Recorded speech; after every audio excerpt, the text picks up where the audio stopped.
أعوذ بالله من الشيطان الرجيم بسم الله الرحمن الرحيم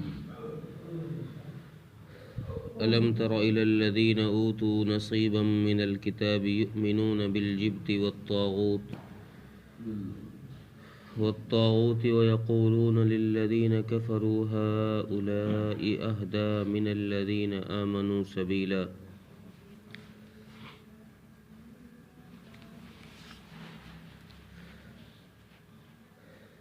پچھلی کئی آیتوں سے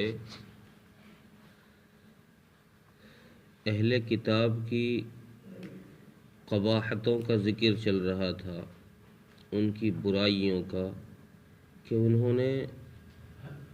آسمانی کتاب ملنے کے باوجود کیسی مکاری، عیاری اور دغا بازی ان لوگوں نے کی ہے، کیسے گناہ، کیسا ظلم ان لوگوں نے ڈھایا ہے. اسی کی ایک کڑی اس آیت کے اندر ہے. اس آیت میں بھی اللہ تبارک و تعالیٰ نے انہی یہودیوں کا ذکر کرتے ہوئے فرمایا کہ یہ لوگ بت پوجا کرنے والوں اور شیطان کی پیروی کرنے والوں کو ان کا ساتھ دیتے ہیں اور یہ خود بھی ان کی اطاعت کرتے ہیں، بتوں کی پوجا کرتے ہیں اور شیطان کی پیروی کرتے ہیں، شیطان کی بات مانتے ہیں. بالجبت والطاغوت، جبت اور طاغوت، اس کی کئی تفسیریں مفسرین نے لکھی ہیں. حضرت ابن عباس رضی اللہ عنہ کا قول نقل کیا ہے کہ وہ فرماتے ہیں کہ جبت کے معنی آتے ہیں ساحر کے، جادوگر کے، اور طاغوت کہتے ہیں شیطان کو. حضرت عمر رضی اللہ عنہ کا قول نقل کیا ہے تفسیر مظہری نے، وہ فرماتے ہیں کہ جبت کہتے ہیں سحر کو، یعنی جادو کو، اور طاغوت کہتے ہیں اللہ کے علاوہ پوجے جانے والی چیزوں کو. اسی طریقے سے حضرت انس بن مالک کا قول نقل کیا ہے، ان کا بھی قریب قریب یہی قول ہے کہ طاغوت کہتے ہیں اللہ کے علاوہ پوجے جانے والی، عبادت کی جانے والی چیزوں کو. واقعہ یہ ہوا اس آیت کا شان نزول جب جنگ بدر میں کفار مکہ کو شکست ہوئی تو یہ واپس لوٹ گئے، اور واپس لوٹنے کے بعد یہودیوں کا سردار حی بن اخطب اور کعب بن اشرف یہ مدینے سے اپنے کچھ اور ساتھی لے کے گئے ہوں گے، مکہ گئے، اور مکے میں جا کر وہاں کے سرداروں سے انہوں نے ملاقات کی، ابو سفیان سے ملے، اور ابو سفیان سے یہ کہا کہ ہم تمہارا ساتھ دینے کے لیے آئے ہیں، محمد صلی اللہ علیہ وسلم کو ختم کرنے کے لیے. ہم ان کو ختم کریں گے، تمہارا ساتھ دیں گے. تو کعب بن اشرف کی یہ بات سن کر ابو سفیان نے کہا کہ اچھا تم ہمارا ساتھ دو گے؟ تم تو بھائی دھوکے باز لوگ ہو، دھوکہ دینے والی قوم ہو، تمہارا کوئی اعتبار نہیں ہے. تم ایسا کرو، اگر تمہیں ہماری طرف آنا ہے اور ہمارا ساتھ دینا ہے تو تم ہمارے یہ دو بت ہیں جبت اور طاغوت، ان کے سامنے سجدہ کرو اور ہمیں یقین دلاؤ کہ ہم تمہارے ساتھ ہیں، ہم غداری نہیں کریں. چنانچہ کعب بن اشرف نے اٹھ کر بجائے اس بات سے کہ ان کی انکار کرتا ان کی بات کا، اٹھ کر ان بتوں کے سامنے جا کر سجدہ کیا اور ان سے ابو سفیان سے آ کر کہا کہ دیکھو جی، میں نے اب ان کے سامنے، بتوں کے سامنے سجدہ کر لیا ہے، اور میں تمہیں یقین دلاتا ہوں کہ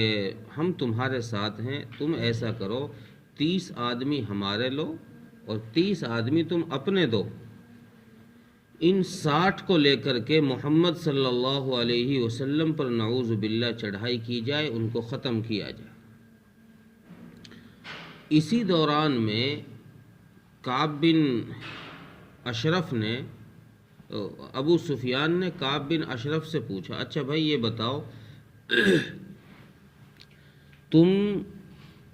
ہمارے متعلق کیا عقیدہ رکھتے ہو؟ ہمارے متعلق تمہارا عقیدہ کیا ہے؟ یعنی ہم زیادہ راستے پر ہیں، یہ وہ محمد صلی اللہ علیہ وسلم صحیح راستے پر ہے؟ چونکہ تم اہل علم ہو، تمہیں کتاب دی گئی ہے، آسمانی علم تمہارے پاس آیا ہے، ہم تو پھر بھی جاہل ہیں، ان پڑھ ہیں. اس لیے تم ہمیں یہ بتاؤ کہ مسلمان صحیح راستے پر ہیں یا ہم صحیح راستے پر ہیں؟ چونکہ ہمارا تو دین پہلے سے چلا آ رہا ہے، اور محمد صلی اللہ علیہ وسلم ہم میں سے ہی ہے، ہمارا ہی بچہ ہے. وہ اب اپنے باپ داداؤں کے دین کے خلاف جا کر دوسرے دین کی طرف دعوت دے رہا ہے لوگوں کو، تو کیا ان کا دین صحیح ہے یا ہمارا صحیح ہے؟ تو ابو کعب بن اشرف نے ابو سفیان سے پوچھا کہ اچھا تمہارا دین کیا ہے بھائی،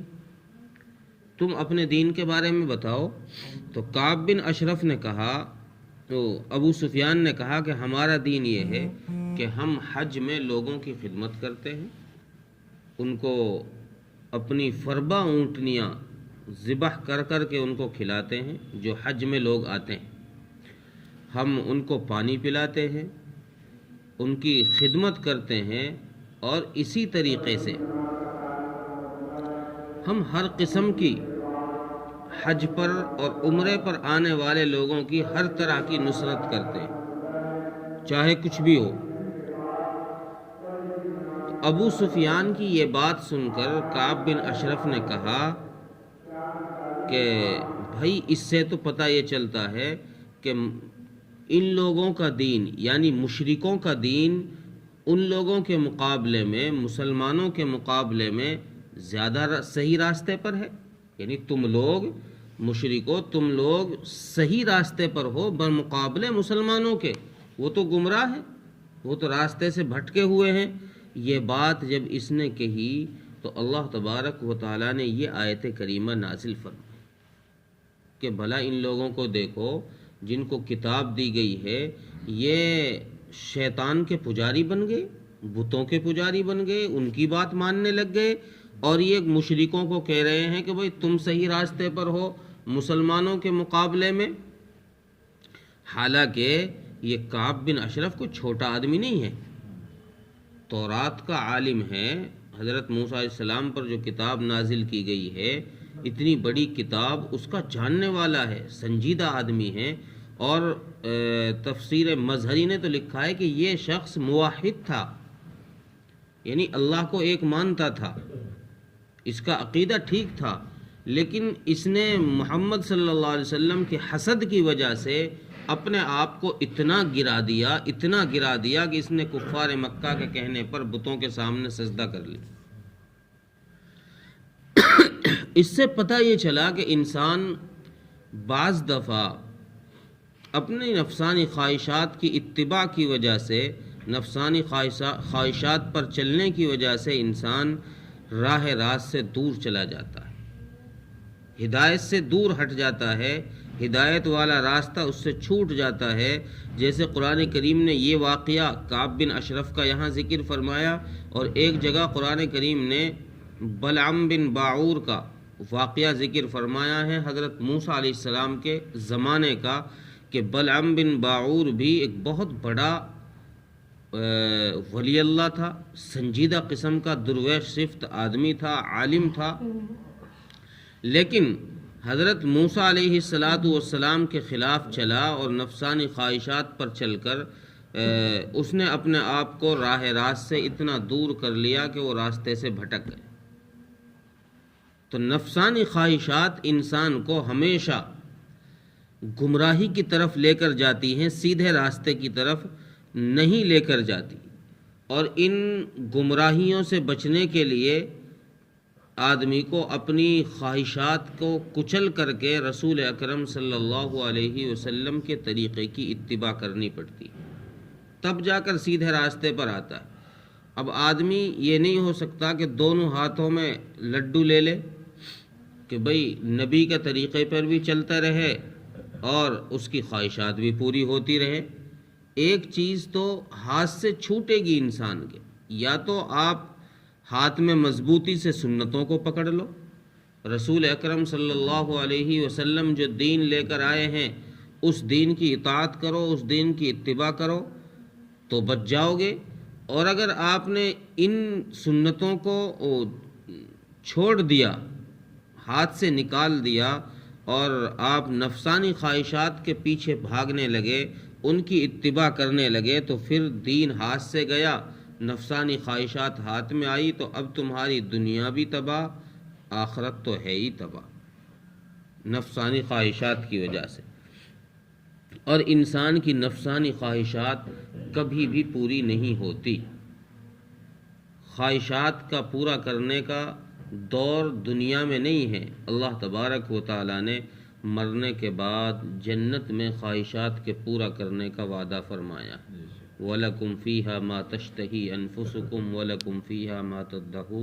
تَدَّعُونَ